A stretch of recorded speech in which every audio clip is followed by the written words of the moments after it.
2022 के अक्टूबर में एक सप्ताह के लिए वोल्वो कंपनी अपनी मैन्युफैक्चर बंद कर दी थी। ना उसकी सेल नहीं घटी थी, बल्कि एक छोटी सी चीज की कमी हो गई थी।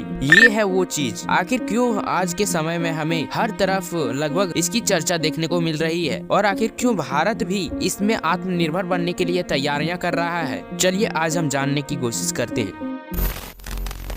जिस चीज की मैं बात कर रहा हूँ वह है सेमीकंडक्टर। कंडक्टर और इंसुलेटर, इन दोनों के बीच सेमीकंडक्टर होता है। कंडक्टर जैसे कि कॉपर और इंसुलेटर जैसे कि रबर, इन दोनों का गुण सेमीकंडक्टर में पाया जाता है। सेमीकंडक्टर में कंडक्टर के मुकाबले कम इलेक्ट्रिक करंट प्रवाहित होती है। सेमीकंडक्टर बहुत महंगे होते हैं, लेकिन ये सभी प्रकार के इलेक्ट्रिक अप्लायंसेस में इसका प्रयोग किया जाता है। जैसे कि जिस चीज पे अभी आप ये वीडियो देख रहे हैं, मोबाइल, इसमें भी सेमीकंडक्टर का प्रयोग किया गया है। Camera, computer, washing machine, refrigerator, यहाँ तक कि एलईडी बल्ब में भी इसका प्रयोग किया जाता है। सेमीकंडक्टर से एक ही तरफ से इलेक्ट्रिक करंट प्रवाहित होती है, यानी कि सेमीकंडक्टर को हम वन वे समझ सकते हैं। यदि तापमान इसका बढ़ाया जाता है तब इसकी इंसुलेटर वाली गुण घटती है और कंडक्टर वाली गुण बढ़ने लगती है। सेमीकंडक्टर को किसी एक ने नहीं खोजा था, बल्कि यह इवॉल्व होकर अभी तक हमें प्राप्त हुआ है, और इसका प्रयोग 50 वर्षों से पहले से हो रहा है। सेमीकंडक्टर को बहुत बार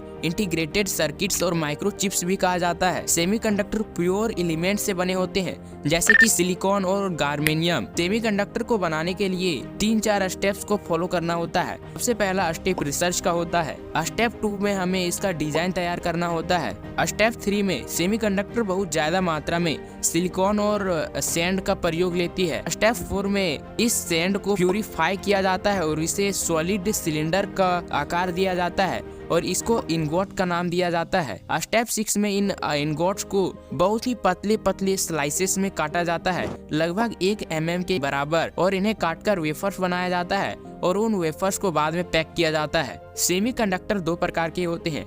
सबसे पहला इंट्रिंसिक सेमीकंडक्टर में ये प्योर एलिमेंट्स होते हैं। इसमें कोई भी इम्प्योरिटी या इसमें डोपिंग प्रक्रिया का प्रयोग नहीं किया जाता। लेकिन एक्सट्रिंसिक सेमीकंडक्टर को बनाने के लिए थोड़ी मात्रा में अशुद्धियां मिलाई जाती है। दुनिया में अभी सबसे ज्यादा सेमीकंडक्टर उत्पादन करने में ताइवान है। ताइवान की एक company Taiwan semiconductor manufacturing corporation दुनिया का लगभग 50% सेमीकंडक्टर प्रोड्यूस करती है।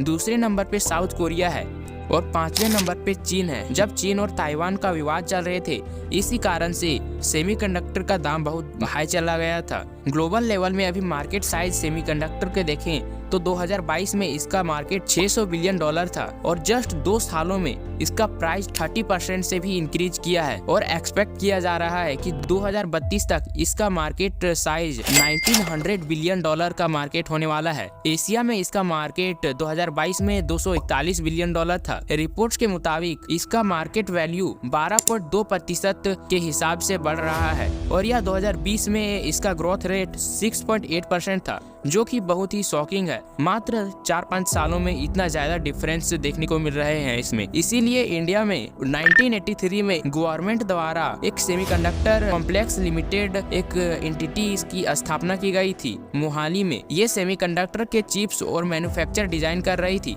यहाँ तक कि इसे पूरी दुनिया में एक्सपोर्ट कर रही थी। लेकिन हमारा सपना चूर चूर हो गया। 1989 में एक भयानक आग ने इस एंटिटी को पूरी तरीके से बर्बाद कर दिया, और आयात के 60 करोड़ बर्बाद हो गए। जब सेमीकंडक्टर का डिस्कवर नहीं हुआ था तो उससे पहले वैक्यूम ट्यूब्स का प्रयोग किया जाता था। वैक्यूम ट्यूब्स बहुत ही ज्यादा मात्रा में स्पेस और एनर्जी खपत करते थे। जब सेमीकंडक्टर का प्रयोग होना शुरू हुआ तो इलेक्ट्रॉनिक्स डिवाइस का साइज में काफी कम आया, और वो फास्ट भी चलने लगी। एक सिंगल सेमीकंडक्टर चिप बनाने में जितने पिरामिड ऑफ गिजा में जितने पत्थरों का उपयोग किया गया है, उतने ट्रांजिस्टर का प्रयोग होता है।